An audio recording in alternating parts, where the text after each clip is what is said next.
কাছে আমার একটা দাবি, আমরা মোহাম্মদপুরে মেয়ে যারা আছি আমাদের জন্য একটা নিরাপদ মাঠ বা নিরাপদ একটা জায়গা দরকার, যেখানে আমরা মেয়েরা নিরাপদভাবে কথা বলতে পারবো, নিরাপদভাবে চলতে পারবো এবং আমাদের কিছু আনন্দ মুহূর্ত কাটাতে পারবো।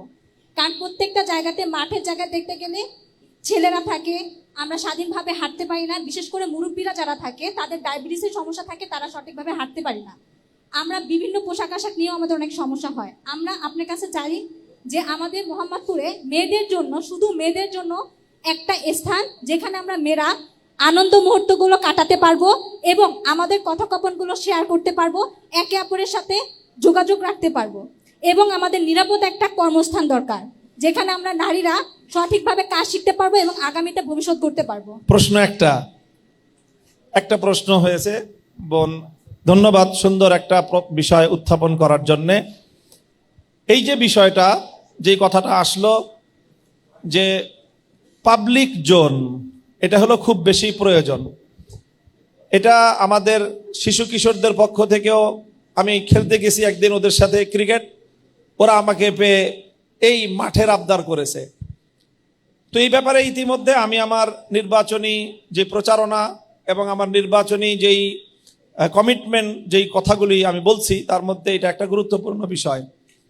সেটা হলো যে বিশেষ করে আমাদের যে মোহাম্মদপুরের দুইটা অঞ্চল আপনারা জানেন, একটা হলো পুরাতন ঐতিহ্যবাহী যে আবাসিক এলাকা, রিং রোডের পূর্ব দিকে, রায়ের বাজার থেকে পূর্ব দিকে যে অঞ্চলটা, এটা হলো মোহাম্মদপুরের প্রাচীন এলাকা, কয়েকশো বছর আগের নগরী বা শত বছর আগের জনপদ। আর রিং রোড এবং সাত মসজিদ এরপর থেকে রায়ের বাজারের পশ্চিম দিকে যে এলাকাটা গড়ে উঠেছে, সেটা হলো বিগত 40 বছরে এই এলাকাটা আমার চোখের সামনে গড়ে উঠেছে। নতুন মোহাম্মদপুর আর পুরান মোহাম্মদপুরের এই জাতীয় বিষয় সংকট দুই রকম।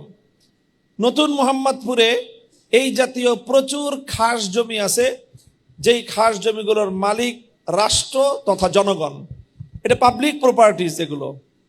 কিন্তু এই প্রপার্টিজগুলো, এই জায়গা জমিগুলো, এখানে দুই ধরনের জায়গা আছে। কিছু আছে খাল, এটা সরকারিভাবে এগুলো খাল, সেই অনেক বহু আগে থেকে এগুলো খাল হিসাবে সেই জমিগুলো, সেই কিছু খাল ভরাট হয়ে কিছু খাস জমি এগুলো বিভিন্ন ভূমিদস্যু কর্তৃক এগুলো জবরদখল হয়ে গেছে।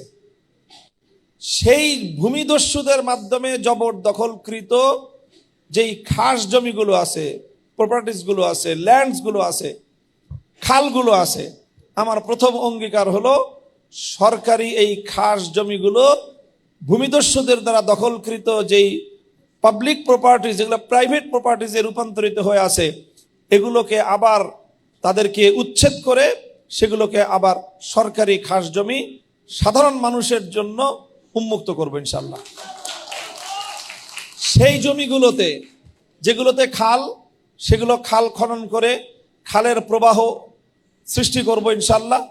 এবং এই খালগুলোকে কেন্দ্র করে, খালের দুই পাশ দিয়ে সুন্দর ওয়াকওয়ে তৈরি করে এবং খালে সুন্দর পানির প্রবাহ নিশ্চিত করে এখানে একটা সুন্দর পরিবেশ, যেটা কিছুটা বিনোদনেরও কাজ দিবে এবং হাঁটা চলার কাজ দিবে আমাদের, এই খালগুলোকে কেন্দ্র করে এটার একটা পরিকল্পনা। আর হলো ওই যে সকল খাস জমি যেগুলো আছে, অথবা নতুন যে সকল হাউজিং এখনো হচ্ছে, হাউজিং এখনো পর্যাপ্ত জায়গা আছে, সেই সকল হাউজিং কর্তৃপক্ষকে তাদের সাথে কথাবার্তা বলে হাউজিং করার জন্য সরকারের যে রুলস আছে, যে সেখানে একটা স্পেস, একটা পার্সেন্টেজ রাখতে হয় পাবলিক জোন হিসাবে, সেই জায়গাগুলিও সব দেখা যায় যে হাউজিং কর্তৃপক্ষ সেগুলোকে ভোগ দখল করে রাখে। আমি একটা তিক্ত অভিজ্ঞতা আপনাদের সাথে শেয়ার করি। আমি একটা হাউজিংয়ে রাস্তা হচ্ছে না, সিটি কর্পোরেশনকে বলে যোগাযোগ করে দিলাম, রাস্তাটা করে দেন। সিটি কর্পোরেশন এগ্রি করলো যে ঠিক আছে, আমরা রাস্তা করে দিচ্ছি, ইঞ্জিনিয়ারকে পাঠাচ্ছি, সে সব রোড করে ম্যাপ করে রাস্তা করে দিবে। আবার কিছুদিন পরে খবর নিলাম, হাউজিং কর্তৃপক্ষকে বললাম যে সিটি কর্পোরেশন আপনাদের রাস্তাটা করে দিচ্ছে, আপনারা সিটি কর্পোরেশনের সাথে কোঅপারেশন করেন। আমি নিজে কোঅপারেশন করে দিলাম, রাস্তা হয় না। ঘটনা কি, আবার সিটি কর্পোরেশনকে আমি ফোন দিলাম, তারা বললো যে হুজুর এই হাউজিং কর্তৃপক্ষ তারা প্লট মালিকদের কাছ থেকে, জমির মালিকদের কাছ থেকে যেই পরিমাণ, যেই পার্সেন্টেজ জায়গা রয়েছে রাস্তা করার জন্য, আমরা জানি যে হাউজিংয়ে যারা জায়গা কিনে প্রায় 20% জায়গা কম পায়, 25% জায়গা কম দেওয়া হয়, এবং এই জায়গাগুলি রোডঘাট করার জন্য। এবং এই জায়গাগুলো, এই রাস্তাগুলো সিটি কর্পোরেশনে এর মালিকানা হস্তান্তর করতে হয়। তখন সিটি কর্পোরেশন এখানে রাস্তাঘাট সব এভরিথিং, সমস্ত ফ্যাসিলিটিস এবং সব তারা এই সুবিধাগুলো এখানে দেয়। বলে যে এই জায়গাগুলোর রাস্তা সব হাউজিং কর্তৃপক্ষ নিজেদের নামে খেয়ে ফেলছে। এখন সিটি কর্পোরেশনকে লিখে দেওয়ার মতো এই হাউজিং এর কাছে কোনো রাস্তাই নাই। যেই রাস্তাগুলি আছে এগুলো ম্যাক্সিমাম হলো খাস জায়গা। অর্থাৎ তারা যে জমির মালিকদের কাছ থেকে হাউজিং কর্তৃপক্ষ যেই পোর্শনটা নিয়েছে সেই পোর্শনটা তারা বিক্রি করে খেয়ে ফেলছে, যার কারণে এখন সিটি কর্পোরেশনকে তারা হ্যান্ড ওভার করতে পারে না, রাস্তাও পাকা হয় না। এই ধরনের জটিলতা আছে। অর্থাৎ খাস জমি তো খায়, সাথে তারা হাউজিং এর প্লট মালিকদের কাছ থেকে যে জমিটুকু নেয় সেটাও তারা খেয়ে ফেলে। এই হলো আমাদের অবস্থা। যাই হোক, তো আমার বক্তব্য, আমার অঙ্গীকার হলো এই হাউজিং কর্তৃপক্ষদের সাথে দেন দরবার করে, তাদের সাথে এই বিষয়গুলো মিট করে তারপরে হাউজিংয়ে পাবলিক জোন সৃষ্টি করা, তারপরে সেখানে খাস জমিগুলো উদ্ধার করে সেখানে খেলার মাঠ শিশুদের জন্যে, এবং যেটা প্রশ্ন করেছেন আমার বোন, সেটা তাহলে সেখানে অবশ্যই একটা লেডিস জোন আলাদা করতে হবে ইনশাল্লাহ।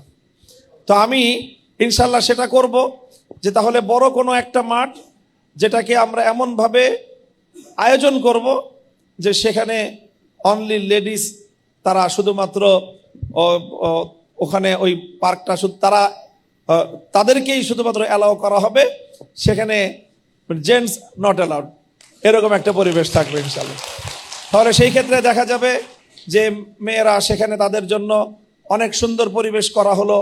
সেখানে তাদের জন্য সকালবেলা যেন তারা সকালে সন্ধ্যায় পায়চারি করতে পারে, হাঁটতে পারে, এবং সেখানে লেডিস গ্যাদারিং হতে পারে নিজেদের মধ্যে। সেখানে তারা গল্প করলো, কথা বললো, কোনো আয়োজন করলো, হ্যাঁ, কোনো সামাজিক অনুষ্ঠানের আয়োজন করতে পারে। এরকম একটা সেফটি দিয়ে নিরাপদ একটা জায়গা ইনশাল্লাহ করব। এটা আমার প্রত্যয় থাকলো, এটা আমার কমিটমেন্ট থাকলো ইনশাল্লাহ।